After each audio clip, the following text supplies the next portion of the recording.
Assalamualaikum warahmatullahi wabarakatuh.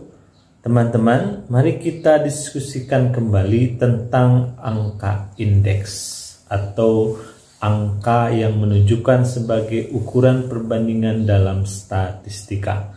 Dalam video ini akan dibahas tentang angka indeks Drobish dan Irving-Fisher. Namun sebelum kita mulai bahas tentang indeks Drobish dan Irving-Fisher ini, sebaiknya kita lihat dulu bagaimana struktur dari angka indeks itu. Angka indeks adalah terbagi menjadi dua bagian. Ada angka indeks relatif sederhana yang melibatkan satu hal atau satu produk saja, sedangkan angka indeks agregat akan melibatkan lebih dari satu hal atau satu produk yang dihitung indeksnya. Angka indeks agregat terbagi dua, ada yang tidak tertimbang dan ada yang tertimbang. Dan kalau teman-teman perhatikan lagi di video lainnya, angka indeks relatif sederhana kalau diperluas atau ditambah produk atau hal yang ditelitinya, maka dia akan berubah menjadi angka indeks agregat tidak tertimbang. Indeks Drobish dan indeks Irving-Fisher ini bagian dari angka indeks agregat tertimbang. Namun demikian, teman-teman harus terlebih dahulu menghitung indeks Laspeyres dan indeks Paget-nya. Karena apa? Karena indeks Drobish dan indeks Irving-Fisher ini merupakan fungsi ataupun menghitungnya didasarkan kepada dua indeks Laspeyres dan indeks Paget tersebut. Hubungan yang menunjukkan bahwa indeks Drobish dan indeks Irving-Fisher ini merupakan fungsi dari indeks Laspeyres dan indeks Paget adalah sebagai berikut. Indeks Drobish kita simbolkan sebagai ID. ID sama dengan IL plus IP dibagi 2. IL merupakan indeks Laspeyres, kemudian IP adalah indeks Paget. Jadi indeks Drobish ini merupakan rata-rata dari indeks Laspeyres ditambah dengan indeks Paget. Sedangkan untuk indeks Irving-Fisher, rumusnya adalah IF sama dengan akar dari IL kali IP. IL sama diambil dari indeks Laspeyres dan IP juga diambil dari indeks Paget. Nah, teman-teman, bagi yang belum melihat video terkait dengan indeks Laspeyres dan indeks Paget, berikut akan diulas sedikit mengenai kedua indeks tersebut. Namun apabila ingin mengetahui lebih lanjut tentang indeks Laspeyres dan indeks Paget ini, silahkan dibuka link yang ada di deskripsi video ini. Hanya secara singkat dapat saya sebutkan bahwa indeks Laspeyres sama indeks Paget ini merupakan indeks agregat tertimbang dan menggunakan data dari waktu dasar dan waktu T sebagai penimbangnya. Pembedanya adalah indeks Laspeyres menggunakan timbangan dari kondisi waktu dasar dan indeks Paget itu menggunakan timbangan dari kondisi waktu T-nya. Ini terlihat bahwa ketika Laspeyres menghitung indeks harga, maka yang dijadikan timbangannya adalah kuantitas pada waktu dasar. Sedangkan ketika Laspeyres menghitung indeks kuantitas, maka yang dijadikan timbangan adalah kondisi harga pada waktu dasar. Sebaliknya, kalau untuk Paget, ketika menghitung indeks harga, maka dia menggunakan penimbang dari kuantitas pada waktu ke T.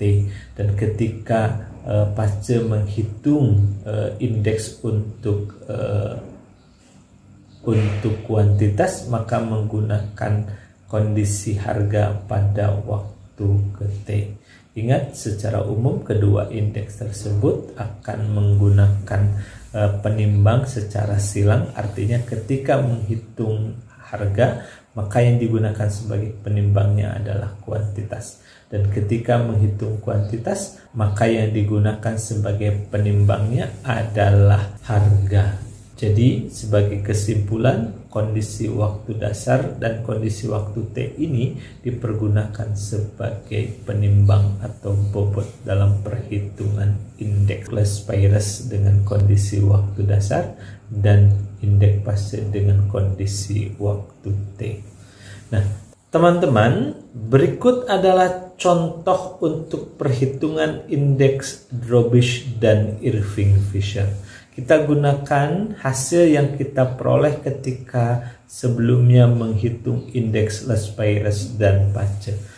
Jadi untuk teman-teman yang ingin mendapatkan informasi dari mana angka-angka indeks Lespeyres untuk price-nya 83,57, untuk indeks Lespeyres kuantitasnya 113,47, kemudian indeks fase untuk harganya adalah 83,62 dan indeks fase untuk kuantitasnya 113,54. Silahkan kembali buka link yang saya sertakan di deskripsi video ini.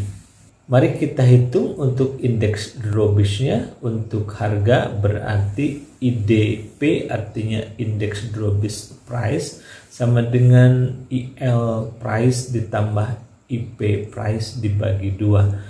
Dari hasil perhitungan sebelumnya diperoleh 83,57, kemudian ditambahkan dengan 83,62 dibagi 2. Maka ini sama dengan 167,19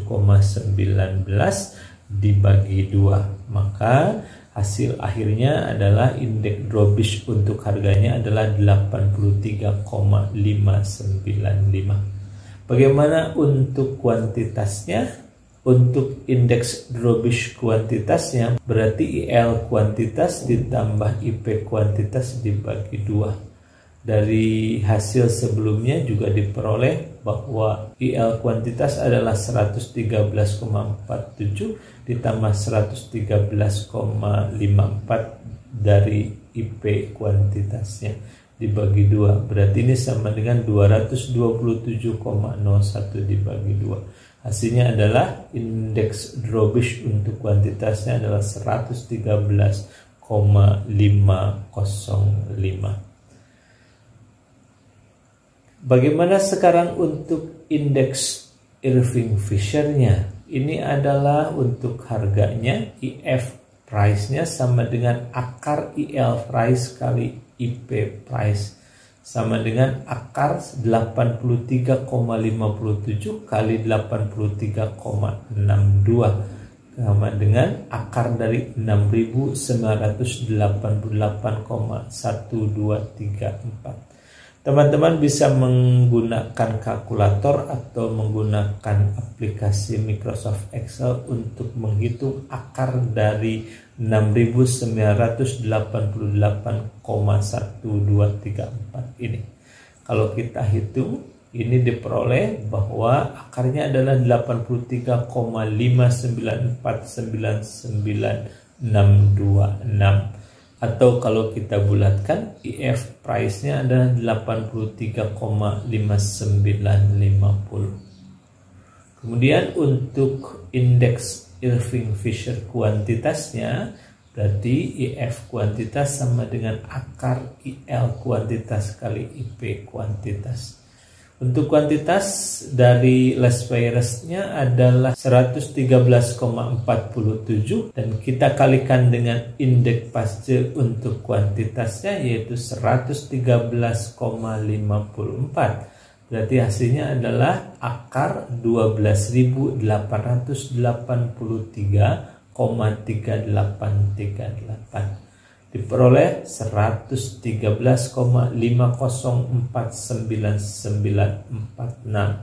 Atau kalau kita bulatkan, indeks untuk kuantitas dengan menggunakan indeks Irving-Fisher diperoleh 113,5050. Ini keempatnya sudah kita hitung, dan kalau kita summary-kan akan kita peroleh hasil sebagai berikut.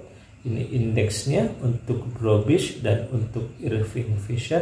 Ketika di harga, indeks Drobish harga diperoleh 83,595, dan hasil dari indeks Irving Fisher harga pun hasilnya sama 83,595.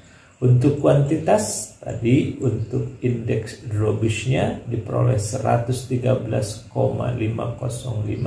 dan dengan menggunakan rumus indeks Irving Fisher diperoleh hasil indeks Irving Fisher untuk kuantitas adalah 113,505 juga sama. Oke teman-teman, itu sebagai contoh penggunaan indeks Drobish dan indeks Irving Fisher. Mudah-mudahan menambah pengetahuan bagi teman-teman, sehingga teman-teman bertambah alternatif atau pilihan ketika harus menghitung ukuran-ukuran perbandingan untuk suatu hal atau suatu fenomena atau suatu produk yang sedang diteliti. Mudah-mudahan bermanfaat, dan jika memang bermanfaat silahkan untuk terus dibagikan dengan teman-teman yang lain. Mudah-mudahan semua itu menjadi ilmu yang barokah bagi kita semua. Sekali lagi terima kasih banyak. Wassalamualaikum warahmatullahi wabarakatuh.